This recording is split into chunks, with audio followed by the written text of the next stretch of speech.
तरफ अखिलेश यादव जांच की बात कर रहे हैं तो वहीं दूसरी तरफ अपर्णा यादव जिसका पति का निधन हुआ है वो बिल्कुल खामोश है, वो बिल्कुल चुप है। वहीं तीसरी तरफ अगर बात करें तो उन दो मासूम बच्ची जो प्रतीक यादव की बेटी है उसका इन चीजों में अब जिक्र क्यों हो रहा है, इस घटना में जिक्र क्यों हो रहा है, इस बात का हम खुलासा करेंगे। सबसे पहले हम आपको बता दें, बीते दिनों अपर्णा यादव अपने दोनों बेटियों के साथ आनंदीबेन पटेल जो राज्यपाल हैं उनसे मुलाकात वो करती है। मुलाकात के बाद कई तरीके की बातें निकल करके आ रही है और इसमें सबसे अहम इस मुलाकात में जो शब्द निकल करके आया है वो शब्द है डॉक्टर। एक डॉक्टर पर शक जाहिर किया जा रहा है। अब वो डॉक्टर कौन है, क्या नाम है, किस हॉस्पिटल में है, क्या जहां से पहले प्रतीक यादव का इलाज चल रहा था उस हॉस्पिटल से है या फिर लास्ट टाइम जिस जिला अस्पताल में प्रतीक यादव को ले जाया गया, प्रतीक यादव के साले ने जिस अस्पताल में लेकर के गया है, क्या उस हॉस्पिटल का कोई डॉक्टर है, इस बात का कोई अभी जिक्र नहीं हुआ है। लेकिन जो खबर सामने आ रही है, जो सोशल मीडिया पर लोग सवाल पूछ रहे हैं और जो समाजवादी पार्टी के तमाम कार्यकर्ता ये जाहिर करने की कोशिश कर रहे हैं जो भाई 2027 से पहले समाजवादी पार्टी को तोड़फोड़ करने की कोशिश हो रही है, इन तमाम चीजों का आज हम पर्दाफाश करेंगे। सबसे पहले हम आपको बता दें दर्शकों, इन मामलों को लेकर के अब गंभीरता इसलिए निकल करके आ रही है, गंभीर मामला इसलिए और हो रहा है जो पिछले 15 दिनों से ये घटना सिर्फ महज घटना नहीं रह गया है।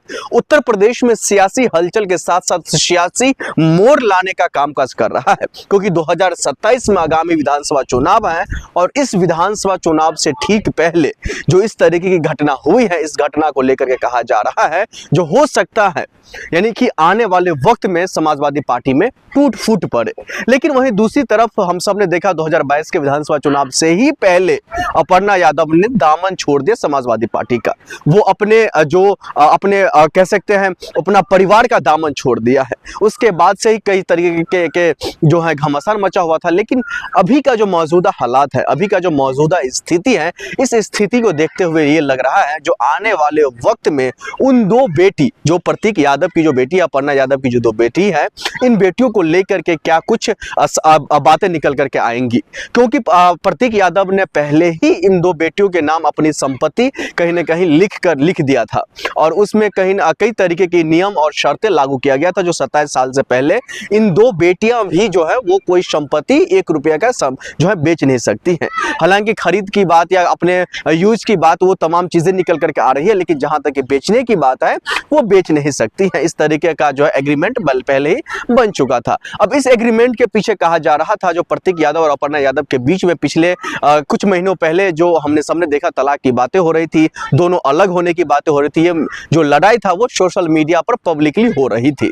अब हो सकता है इन्हीं वजह से जो है प्रतीक यादव ने अपने तमाम संपत्ति को अपने दो बेटियों के नाम कर दिया है और उसमें भी कई तरीके की शर्तें लागू जो है लगा दिया गया था। खैर ये तो आने वाले वक्त में ही पता चलेगा, लेकिन जिस तरीके की बातें हो रही है इन दो बेटियों को लेकर के और जो है आनंदीबेन पटेल के साथ मुलाकात के बाद जो जिन डॉक्टरों का जिक्र हो रहा है, क्या वो डॉक्टर सामने आएंगे, क्या वो भी पोल खोलेंगे जो आखिरकार इनकी मौत क्या कुछ और किस वजह से हुई है। क्योंकि पोस्टमार्टम रिपोर्ट पर समाजवादी पार्टी के कार्यकर्ता जो प्रतीक यादव को जो चाहते थे वो कोई भी इन पर जो है कहीं ना कहीं विश्वास नहीं कर रहा है, वो सब के सब पोस्टमार्टम रिपोर्ट पर शक जाहिर कर रहा है, क्योंकि इसमें भी कई तरीके के बातें निकल करके आ रहा था। पहले चोट लगने की बात, फिर खून जमने की बात, फिर जो है पांव फिसलने की बात, हार्ट अटैक की बात, कई तरीके की बातें जो है सोशल मीडिया के जरिए के साथ साथ जो है पोस्टमार्टम रिपोर्ट में निकल करके आया था। अब ऐसे में देखना यह होगा जिन तमाम मामलों को लेकर के जिस डॉक्टर का जिक्र हो रहा है क्या वो डॉक्टर खुलासा करते हैं, ये तो खैर आने वाले वक्त में ही पता चलेगा।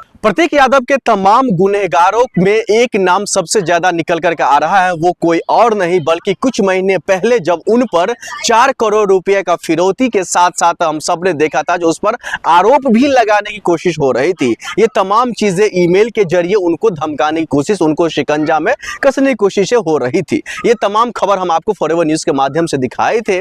लेकिन अभी जो मौजूदा स्थिति है, मौजूदा जो हालात हैं, क्या वो आरोपी पकड़े गए जिन्होंने फिरौती मांगा था? क्या वो आरोपी पकड़े गए जो प्रतीक यादव पर 4 करोड़ रुपया का फिरौती मांगने के साथ साथ उस पर पॉक्सो एक्ट में फंसाने की साजिश रचा गया था। क्या वो आरोपी पकड़े गए जो प्रतीक यादव के तमाम इस घटना में शामिल है? इस तरीके कई सारे सवाल है, जवाब का अता पता नहीं है, क्योंकि उत्तर प्रदेश में योगी आदित्यनाथ जी की सरकार है। ये शब्द मेरा नहीं है, सोशल मीडिया आप खोल करके देख लीजिए, हैशटैग प्रतीक यादव डेथ आप सर्च कर लीजिए, तमाम चीजें आपको मिल जाएंगे, दूध का दूध पानी का पानी हो जाएगा। लेकिन अभी जो मौजूदा स्थिति है, मौजूदा जो हालात है, मौजूदा जो माहौल चल रहा है उत्तर प्रदेश के अंदर में, सिर्फ और सिर्फ आरोपी को ढूंढने का कामकाज हो रहा है। कहा यह जा रहा है जो भाई आखिरकार ये आरोपी है कौन जो 4 करोड़ रुपए का फिरौती मांगा?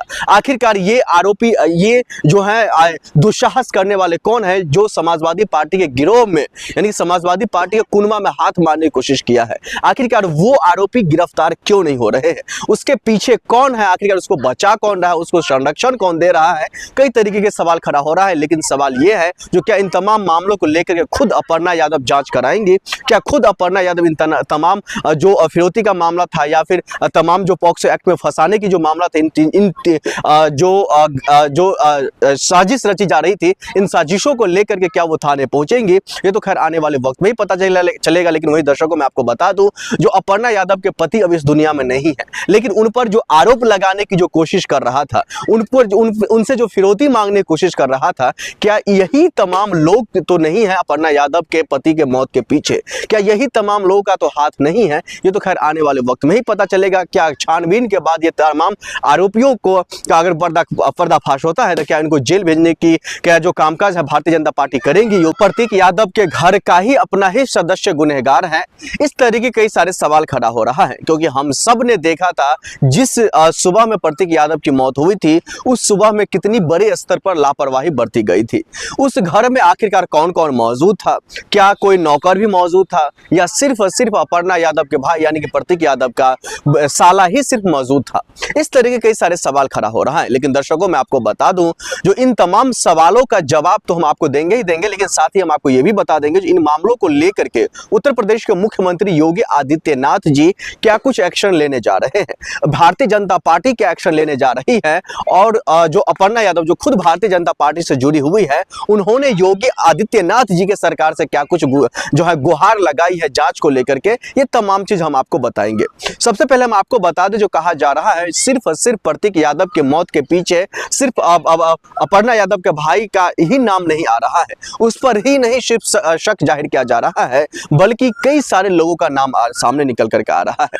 हम सब ने देखा था जिस दिन प्रतीक यादव की मौत हुई थी, उस सुबह में प्रतीक यादव के जो साथी थे उन्होंने काफी स्तर पर खुलासा किया था। उन्होंने साफ साफ जाहिर किया था जो प्रतीक यादव न तो कोई किसी तरीके का कोई नशा करता था, न प्रतीक यादव किसी तरीके से वो बीमार से वो ग्रस्त थे, न प्रतीक यादव के शरीर पर या किसी से मारपीट का चोट लगा था। लेकिन अब ये तमाम चीजें पोस्टमार्टम रिपोर्ट में तो आई है। उनकी गंभीर बीमारी को लेकर के सवाल खड़ा हो रहा है, उन पर लगे चोटों को लेकर गंभीर सवाल हो रहा है, और जो उठा करके प्रतीक यादव को हॉस्पिटल पहुंचाया है उस पर भी शक जाहिर हो रहा है, क्योंकि कहा जा रहा है जो आखिरकार पहले 2 घंटा लेट क्यों हुआ, सबसे पहला सवाल। दूसरा सवाल, अगर लेट हुआ ही तो फिर सरकारी हॉस्पिटल में ही क्यों गया? और तीसरी सबसे बड़ी सवाल ये निकल कर आ रहा है, जो मौत जब हुई थी तो उनके परिवार यानी कि अखिलेश यादव को इस बात की जानकारी क्यों नहीं दी गई थी, उस वक्त क्यों नहीं दी गई थी जिस वक्त हॉस्पिटल ले जाया गया था? इस तरीके के कई सारे सवाल जो है सोशल मीडिया पर खड़ा हो रहा है। लेकिन वहीं हम आपको बता दें इन तमाम बातों में सच्चाई क्या है। अगर प्रतीक यादव का साला का इसमें हाथ है तो ये जांच का विषय है। अगर प्रतीक यादव के जो पोस्टमार्टम रिपोर्ट पर तमाम लोगों को जो शक हो रहा है तो क्या फिर से पोस्टमार्टम रिपोर्ट होंगे? इस बात को लेकर के भी कई तरीके की बातें निकल करके आ रही है। लेकिन अब इन तमाम चीजों का, इन तमाम सवालों का कहीं ना कहीं कोई महत्व नहीं रह जाता है, क्योंकि इन तमाम चीजों को लेकर के अपर्णा यादव खुद नहीं चाह रही है जो जांच हो। क्योंकि अखिलेश यादव तो एक तरफ कह चुके हैं पहले ही दिन जो इन मामलों को लेकर के जांच होनी चाहिए, अपर्णा और माफ कीजिएगा और समाजवादी पार्टी के तमाम कार्यकर्ता कह चुके हैं जांच होनी चाहिए। लेकिन आखिरकार इन तमाम जो प्रक्रियाएं हुई है, जो घटनाएं हुई है, क्या ये तमाम चीजें नेचुरल थी या फिर ये तमाम जो घटना है वो किसी साजिश का शिकार था? क्या प्रतीक यादव साजिश का शिकार हुए हैं?